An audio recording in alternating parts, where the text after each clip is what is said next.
জামাই ষষ্ঠী চলে এসেছে, শপিং তো শুরু করতেই হবে। আর এবারে আমি ভেবেছি কোনো শাড়ি কিনবো না, 2-3টা ড্রেস নিব।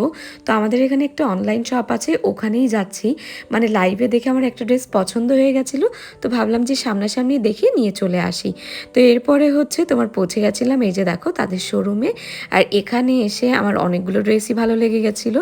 তো আমি এখানে ট্রায়াল করে করে দেখছিলাম যে কোন ড্রেসটা নিব। তো এখান থেকে কিন্তু আমার 3টা ড্রেস নেওয়া হয়নি, জাস্ট একটা ড্রেসই নিয়েছিলাম। আর তাদের কালেকশনগুলো না খুবই সুন্দর ছিল। আর স্টার্টিং প্রাইস ছিল অনলি 250 থেকে। আর এখান থেকে আমি যে ড্রেসটা নিয়েছি সেটাই কিন্তু তোমাদের দেখাইনি। তো এরপরে হচ্ছে কিছু সবজি নিলাম বাড়ির জন্য, আর কিছু কিচেন আইটেম কেনার ছিল, তো ওগুলো কিনে চলে এসেছি তোমাদের দেখানোর জন্য।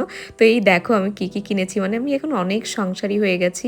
ভাবতেই অবাক লাগে, কিছুদিন আগেই এতটা ছোট ছিলাম, আর এখন দেখো নিজের সমস্ত দরকারি জিনিস নিজে নিজে কিনি।